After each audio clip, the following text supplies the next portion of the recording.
India Legal presents Courts Roundup.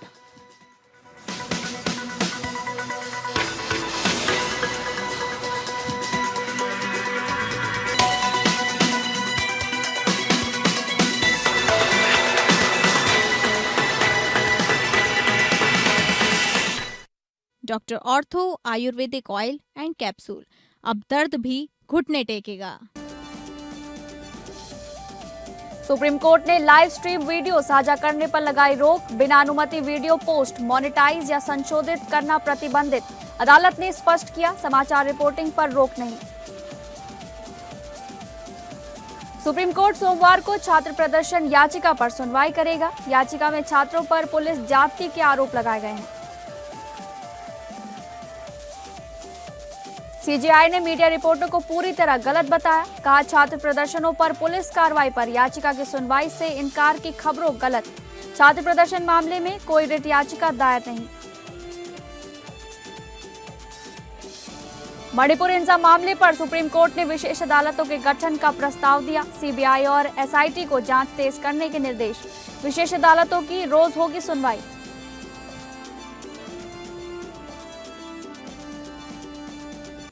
नमस्कार, आप सभी का बहुत स्वागत है कोर्ट्स राउंडअप में और मैं हूं आपके साथ अंकिता सिंह। अगले आधे घंटे हम सुप्रीम कोर्ट, हाई कोर्ट और तमाम निचली अदालतों की खबरों को आपके सामने रखेंगे। तो शुरू करते हैं courts roundup. India Legal presents Courts Roundup.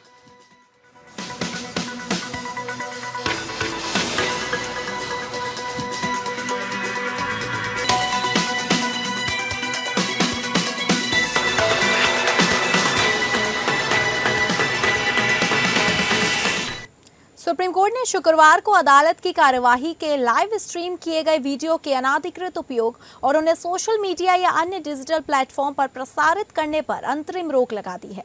हालांकि अदालत ने स्पष्ट किया कि इस आदेश का समाचार रिपोर्टिंग पर कोई प्रभाव नहीं पड़ेगा। भारत के मुख्य न्यायाधीश सूर्यकांत, न्यायमूर्ति जयमाल्या बागची और न्यायमूर्ति वी मोहना की पीठ ने यह अंतरिम आदेश उस याचिका पर सुनवाई के दौरान पारित किया जिसमें अदालत की कार्यवाही के वीडियो निकालकर उनका व्यावसायिक उपयोग या मोनेटाइजेशन और दुरुपयोग रोकने की मांग की गई थी। अदालत ने आदेश में कहा, अंतरिम उपाय के रूप में निर्देश दिया जाता है कि इस न्यायालय की लाइव स्ट्रीम की गई कार्यवाही को संबंधित रजिस्ट्रार, सुप्रीम कोर्ट के सचिव जनरल तथा उच्च न्यायालयों के रजिस्ट्रार जनरल की पूर्व अनुमति के बिना सोशल मीडिया या किसी अन्य डिजिटल प्लेटफॉर्म पर पोस्ट, रिपोस्ट, रिकॉर्ड, एक्सट्रैक्ट, संशोधित, प्रसारित, मोनेटाइज या समीक्षा नहीं किया जाएगा। सुप्रीम कोर्ट के सचिव जनरल और सभी उच्च न्यायालयों के रजिस्ट्रार जनरल इस आदेश को अपनी अपनी अदालतों की वेबसाइट पर प्रदर्शित करेंगे। यह आदेश समाचार रिपोर्टिंग पर लागू नहीं होगा। सुप्रीम कोर्ट ने सभी राज्यों को नोटिस जारी कर इस याचिका पर उनका जवाब मांगा। साथ ही केंद्र सरकार से कहा कि वह याचिका में की गई मांगों के क्रियान्वयन की संभावना पर विचार करें। पीठ ने सभी उच्च न्यायालयों से ये भी रिपोर्ट मांगी कि अदालत की कार्यवाही की लाइव स्ट्रीमिंग को विनियमित करने के लिए उन्होंने नियम बनाए हैं या नहीं। साथ ही अदालत ने यह भी कहा कि उच्च न्यायालय लगातार लाइव स्ट्रीमिंग की व्यवस्था के संबंध में अपनी रिपोर्ट प्रस्तुत करे। न्यायमूर्ति वी मोहना ने स्पष्ट किया कि शुक्रवार को पारित अंतरिम आदेश का उद्देश्य मीडिया पर किसी प्रकार का प्रतिबंध लगाना नहीं है। उन्होंने कहा, यह प्रेस पर लगाया गया कोई गैग ऑर्डर नहीं है। सुनवाई के दौरान पीठ ने कहा कि यह अपेक्षा करना ना तो व्यवहारिक है और ना ही उचित कि सभी अदालतों की कार्यवाही हर समय लगातार लाइव स्ट्रीम की जाए। यह टिप्पणी उस समय आई जब एक अधिवक्ता ने अदालत का ध्यान इस ओर दिलाया कि अदालत की रिकॉर्डिंग सोशल मीडिया पर अलग अलग रूप से प्रसारित की जा रही है। याचिकाकर्ता की ओर से वरिष्ठ अधिवक्ता विकास सिंह ने कहा, वीडियो क्लिप में शब्द जोड़कर उन्हें अलग तरीके से प्रस्तुत किया जा रहा है। इस पर पीठ ने कहा, हाल ही में दिल्ली हाई कोर्ट के समक्ष भी अदालत की कार्यवाही के वीडियो के अनाधिकृत प्रसार का मामला आया था। उस मामले में ऑनलाइन इंटरमीडिएट प्लेटफॉर्म्स ने हाई कोर्ट से कहा था कि वे ऐसे कंटेंट की पहले से निगरानी या उसे रोक नहीं सकते। न्यायमूर्ति जयमाल्या बागची ने कहा, सभी अदालतों की कार्यवाही को हर समय लाइव स्ट्रीम करना उचित नहीं होगा। उन्होंने कहा, एक बार वीडियो सार्वजनिक मंच पर आ जाने के बाद उनके प्रसार को नियंत्रित करना बेहद कठिन हो जाता है। अदालत की कार्यवाही को मनोरंजन का साधन नहीं बनाया जा सकता क्योंकि इससे न्याय प्रणाली की गरिमा कम होती है। उन्होंने कहा, सार्वजनिक मंच पर जाने वाला यह पूरा डेटा सबसे बड़ी चुनौती बन जाता है। लाइव स्ट्रीमिंग को सामान्य व्यवस्था नहीं बल्कि अपवाद होना चाहिए। अदालतों को 24 घंटे के मनोरंजन का माध्यम नहीं बनाया जा सकता, इससे न्याय प्रणाली का महत्व कम होता है। न्यायमूर्ति बागची ने सुझाव दिया कि अदालत की कार्यवाही की रिकॉर्डिंग तो जारी रह सकती है, लेकिन उसकी सार्वजनिक उपलब्धता सीमित की जानी चाहिए। उन्होंने कहा कि रिकॉर्डिंग को एक सुरक्षित डेटा रिपोजिटरी में संग्रहित किया जा सकता है और उसकी पहुंच नियंत्रित रखी जा सकती है, अन्यथा यह न्याय प्रणाली के लिए गंभीर खतरा बन सकता है। इस पर सीजीआई सूर्यकांत ने कहा, लिखित रूप से तो यह पहले ही हो चुका है, जो मैंने कभी कहा ही नहीं वह मेरे नाम से जोड़ दिया गया। सॉलिसिटर जनरल ने यह भी कहा कि कुछ अदालतें सोशल मीडिया पर वायरल वीडियो के कारण सोशल मीडिया सेलिब्रिटी बन गई हैं। सीजीआई ने कहा कि केवल सचिव जनरल या फिर रजिस्ट्रार जनरल को संबंधित एक आवेदन को अदालत में दायर याचिका नहीं माना जा सकता। और इस मामले पर ज्यादा जानकारी देंगी इंडिया लीगल रिसर्चर उन्नति सिंह। नमस्कार। सुप्रीम कोर्ट ने एक बहुत ही महत्वपूर्ण इंटरिम ऑर्डर पास किया है जिसमें कहा है कि किसी भी जुडिशियल प्रोसीडिंग की ऑडियो या वीडियो रिकॉर्डिंग को बिना कोर्ट की कंसर्न के, कोर्ट की परमिशन के extract, edit, upload, repost, share या मोनेटाइज नहीं किया जा सकता। कोर्ट का मानना है कि डिजिटल और सोशल मीडिया के दौर में कई बार कोर्ट की प्रोसीडिंग्स को छोटे छोटे क्लिप्स को बार बार दिखाया जा सकता है, जिससे लोगों के बीच गलत जानकारी फैल सकती है और जुडिशरी की इमेज पर भी असर पड़ सकता है। सुप्रीम कोर्ट ने साफ कहा है कि ऑर्डर का उद्देश्य मीडिया की फ्रीडम को सीमित करना नहीं है। फेयर और एक्यूरेट रिस्पॉन्सिबिलिटी रिपोर्टिंग की पहले की तरह ही जारी रहेगी। यह पद्धति सिर्फ ऑफिशियल ऑडियो वीडियो रिकॉर्डिंग के unauthorised editing and commercial exploitation को रोकने के लिए नहीं की गई है। कोर्ट का कहना है कि जुडिशियल प्रोसीडिंग की डिग्निटी, ट्रांसपेरेंसी और पब्लिक ट्रस्ट को बनाए रखना बहुत ज़रूरी है। इसलिए यह ऑर्डर ओपन जस्टिस और जुडिशियल इंटीग्रिटी के बीच एक बैलेंस्ड अप्रोच को दर्शाता है और डिजिटल प्लेटफॉर्म्स पर कोर्ट की रिकॉर्डिंग्स की मिसयूज को रोकने की दिशा में एक महत्वपूर्ण कदम माना जा सकता है। धन्यवाद उन्नति जानकारी देने के लिए। नीट यूजी 2026 प्रश्न पत्र लीक मामले की सुनवाई के दौरान केंद्र सरकार ने शुक्रवार को सुप्रीम कोर्ट को भरोसा दिलाया कि छात्रों के हितों की रक्षा और परीक्षा की पारदर्शिता सुनिश्चित करने के लिए वह 10 कदम आगे बढ़कर काम कर रही है। न्यायमूर्ति PS नरसिम्हा और न्यायमूर्ति आलोक करादे की पीठ के समक्ष आश्वासन उस समय दिया गया जब इस वर्ष हुई नीट प्रश्न पत्र लीक से संबंधित याचिकाओं के एक समूह पर सुनवाई हो रही थी। सुप्रीम कोर्ट ने स्पष्ट किया कि वह यह सुनिश्चित करने के लिए हर संभव प्रयास करेगा कि भविष्य में ऐसी घटनाओं को रोकने के लिए स्थायी और मजबूत संस्थागत व्यवस्था बनाई जाए। अदालत ने कहा, हम इस मामले की निगरानी करेंगे या सुनिश्चित करने के लिए अतिरिक्त प्रयास करेंगे कि आवश्यक व्यवस्थाएं स्थायी रूप से लागू हों। सॉलिसिटर जनरल तुषार मेहता ने अदालत को बताया कि केंद्र सरकार भी इस मामले को उतनी ही गंभीरता से देख रही है। उन्होंने कहा, सरकार 10 कदम आगे बढ़कर काम कर रही है। बच्चों की समस्याओं का समाधान करना हमारी प्राथमिकता है। पूरी प्रक्रिया सर्वोच्च कार्यकारी स्तर की निगरानी में चल रही है। इस पर अदालत ने कहा, हम इसे इसी तरह जारी नहीं रहने दे सकते। इसके बाद अदालत ने केंद्र सरकार द्वारा विस्तृत जवाबी हलफनामा दाखिल करने के लिए मामले की सुनवाई अगले हफ्ते तक स्थगित कर दी। ये याचिकाएं उस निर्णय के बाद दायर की गई जब केंद्र सरकार और राष्ट्रीय परीक्षा एजेंसी ने 3 मई को आयोजित नीट यूजी 2026 परीक्षा को व्यापक प्रश्न पत्र लीक के आरोपों के चलते रद्द कर दिया था। सुप्रीम कोर्ट ने कहा कि उसका उद्देश्य केवल तत्कालिक समाधान नहीं बल्कि दीर्घकालिक संस्थागत सुधार सुनिश्चित करना है। अदालत ने कहा, हम संस्थागत व्यवस्था पर ध्यान दे रहे हैं। वर्षों से अस्थायी उपायों के कारण ही समस्याएं बनी हुई हैं। इस साल जो हुआ उसके कारण प्रश्न पत्र पहुंचाने के लिए वायुसेना की मदद लेनी पड़ी, लेकिन यह केवल एक अस्थायी व्यवस्था है। इसके स्थान पर स्थायी समाधान होना चाहिए। अदालत ने कहा, हलफनामा आने के बाद हम स्थिति का आकलन करेंगे। हम पूरे साल इस मामले की बहुत करीबी से निगरानी करेंगे और सुनिश्चित करेंगे कि पूरी तरह संस्थागत सुधार लागू हो। इसके बाद अदालत ने मामले की अगली सुनवाई 27 जुलाई सोमवार को निर्धारित की है और कहा कि तब तक केंद्र सरकार अपना हलफनामा दाखिल करे जिसमें भविष्य में प्रश्न पत्र लीक रोकने के प्रस्तावों का पूरा विवरण हो।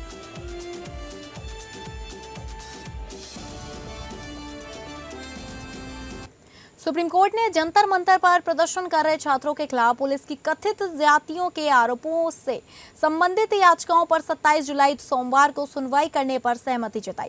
इस मामले का उल्लेख आज भारत के मुख्य न्यायाधीश सूर्यकांत, न्यायमूर्ति जयमाल्या बागची और न्यायमूर्ति वी मोहना की पीठ के समक्ष किया गया। वरिष्ठ अधिवक्ता गोपाल शंकर नारायण ने पीठ को बताया कि इस संबंध में याचिका दाखिल की जा चुकी है और उसे डायरी नंबर भी आवंटित हो गया है। उन्होंने कहा, हमने छात्र आंदोलन से संबंधित याचिका दाखिल की है, डायरी नंबर जारी हो चुका है, मामला अत्यंत जरूरी है। छात्रों के खिलाफ पुलिस की ज्यादती हो रही है, कुछ किया जाना चाहिए, अदालत को हस्तक्षेप करना होगा।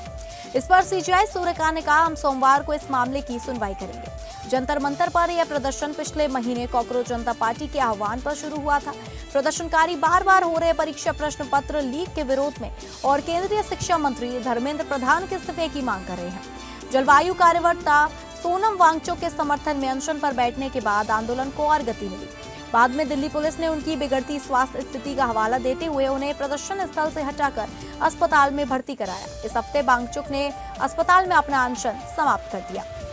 इस बीच जंतर मंतर पर जुलाई भर प्रदर्शन जारी रहा और 20 जुलाई को संसद तक संसद चलो मार्च का आह्वान किया गया। पुलिस ने पहले ही स्पष्ट कर दिया था कि इस मार्च की अनुमति नहीं दी गई है। इसी मुद्दे से संबंधित एक अन्य याचिका दिल्ली हाई कोर्ट में भी लंबित है, जहां अदालत ने केंद्र सरकार से इस मामले में जवाब मांगा है।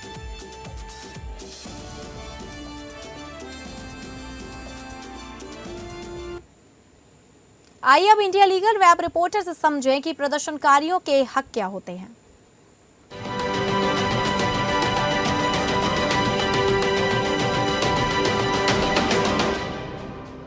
जैसा कि हम सब जानते हैं, हमारे देश में पिछले कुछ दिनों से दिल्ली और भारत के अन्य राज्यों में नीट पेपर लीक को लेकर छात्रों ने आंदोलन जारी किया है। क्या आंदोलन करना कानूनी तौर पर सही है? आइए जानते हैं आपके मन में उठे सारे सवालों का जवाब। सबसे पहले बात करते हैं आर्टिकल 19 की। आर्टिकल 19(1)(a) के हर सिटीजन को freedom of speech and expression का अधिकार देता है। इसके साथ ही आर्टिकल 19(1)(b) कहता है कि हर नागरिक पीसफुली और बिना किसी हथियार के आंदोलन पर बैठ सकता है। और आर्टिकल 19(1)(c) सिटीजन्स को एसोसिएशंस और यूनियंस बनाने का अधिकार देता है। इसी कॉन्स्टिट्यूशनल फ्रेमवर्क से पीसफुल प्रोटेस्ट का राइट निकलता है। लेकिन एक इम्पोर्टेंट लीगल पॉइंट यहाँ समझना जरूरी है, ये राइट एब्सोल्यूट नहीं है। आर्टिकल 92 और आर्टिकल 93 के तहत अगर प्रोटेस्ट से public order, security of the state या sovereignty and integrity of India को खतरा हो तो सरकार रीजनेबल रिस्ट्रिक्शन लगा सकती है। अब बात करते हैं अरेस्ट की। अगर किसी प्रोटेस्टर को पुलिस अरेस्ट करती है तो उसे आर्टिकल 22(1) के मुताबिक उससे अरेस्ट का रीजन बताना जरूरी है और उसे अपने वकील से कंसल्ट करने का अधिकार है। आर्टिकल 22 कहता है कि अरेस्टेड पर्सन को 24 घंटे के अंदर मजिस्ट्रेट के सामने प्रोड्यूस करना मैंडेटरी है। और आर्टिकल 21 इंश्योर करता है कि किसी भी व्यक्ति की लिबर्टी सिर्फ कानून के मुताबिक ही छीनी जा सकती है। Do follow us for more legal updates.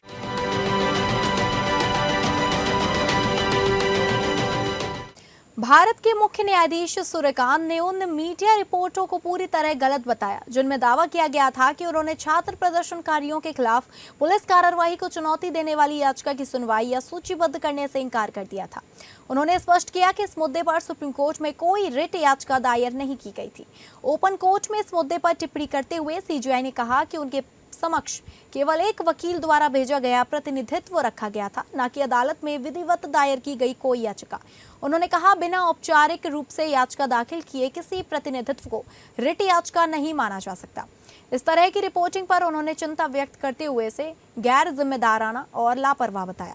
CGI Suryakant ने कहा, पिछले 2 दिनों में पूरी तरह गलत तरीके से यह बताया गया कि कोई मामला दायर नहीं किया गया था और मीडिया ने बिना किसी जिम्मेदारी की यह खबर चला दी कि चीफ जस्टिस ने मामले को सूचीबद्ध करने से इनकार कर दिया।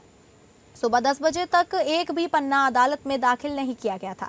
यह केवल एक प्रतिनिधित्व था जिसे किसी मिश्रा या किसी अन्य व्यक्ति ने भेजा था।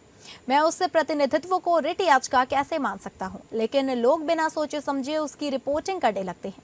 सीजीआई ने यह टिप्पणी उस समय की जब वरिष्ठ अधिवक्ता शोएब आलम ने अदालत के समक्ष सूचीबद्ध करने के लिए एक अन्य मामले का उल्लेख किया। गौरतलब है कि 22 जुलाई को अधिवक्ता नरेंद्र मिश्रा ने छात्र प्रदर्शनों पर पुलिस कार्रवाई से संबंधित अपनी पत्र याचिका का मौखिक रूप से मुख्य न्यायाधीश के समक्ष उल्लेख किया था।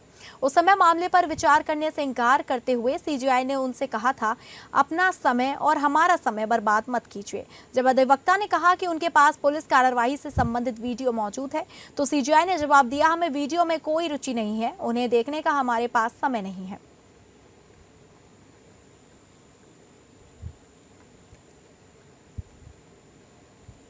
जंतर मंतर के आसपास चल रहे छात्र आंदोलन के दौरान मोबाइल इंटरनेट सेवाएं बंद करने के गृह मंत्रालय के आदेशों को चुनौती देते हुए दिल्ली हाईकोर्ट में एक जनहित याचिका दायर की गई है।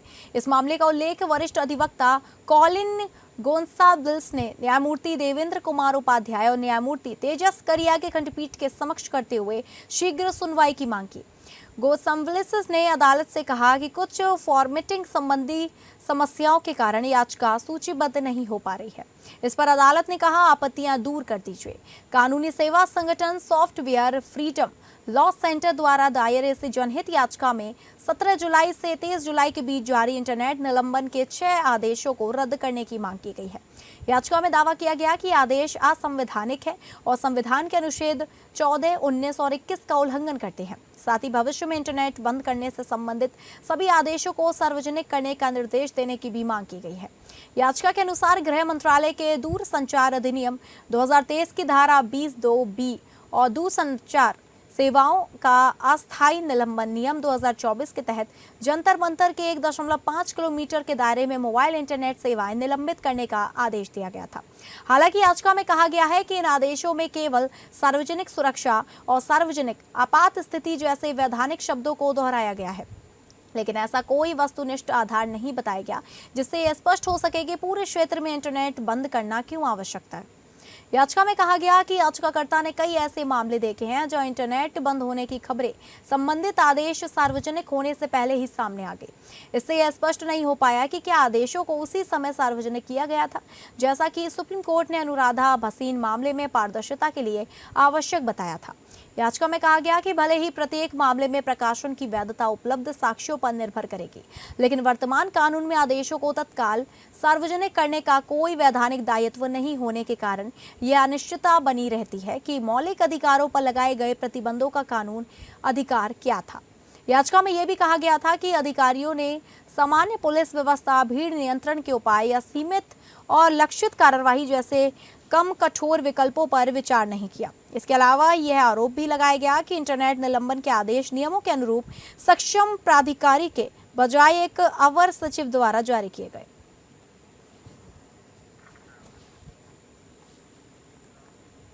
सुप्रीम कोर्ट ने मणिपुर में वर्ष 2023 की जातीय हिंसा से जुड़े आपराधिक मामलों की रोजाना सुनवाई के लिए विशेष अदालतें गठित करने का प्रस्ताव रखा।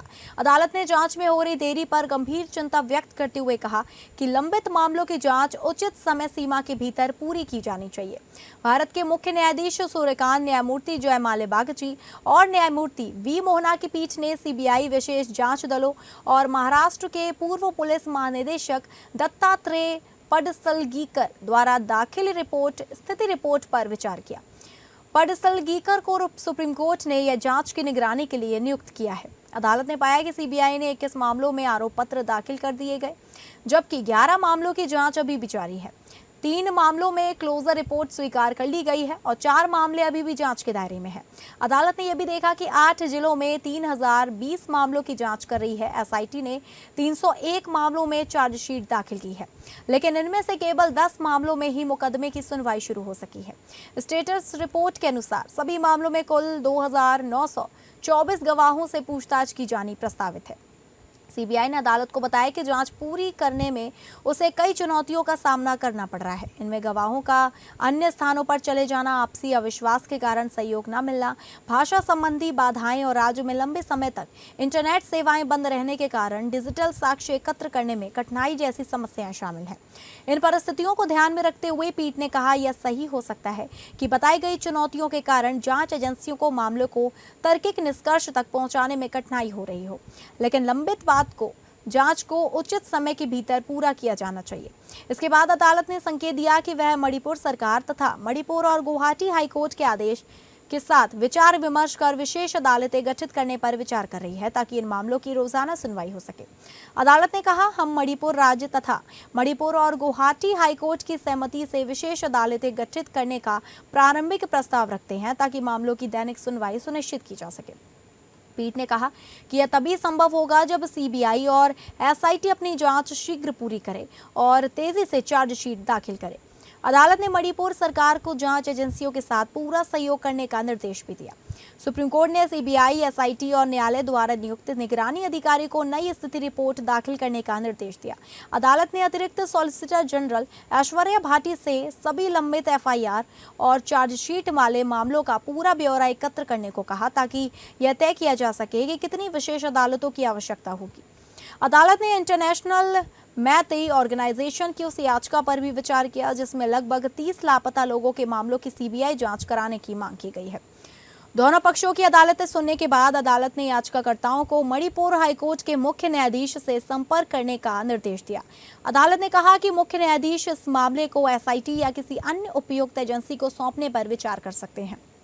पीठ ने याचिकाकर्ताओं को प्रभावित धार्मिक स्थलों का पूरा विवरण सुप्रीम कोर्ट द्वारा नियुक्त 3 सदस्यीय समिति को सौंपने की अनुमति दी। पीठ ने कहा कि सीबीआई ने मुख्य आरोपी को दी गई जमानत को चुनौती दी है, जब फरासत ने कहा कि अदालत पहले मौखिक रूप से संकेत दे चुकी है कि वह जमानत रद्द करने के पक्ष में नहीं है। तब सुप्रीम कोर्ट ने इस मामले की सुनवाई सोमवार तक के लिए स्थगित कर दी।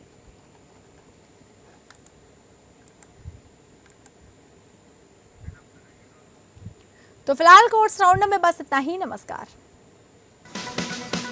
India Legal presents Courts Roundup.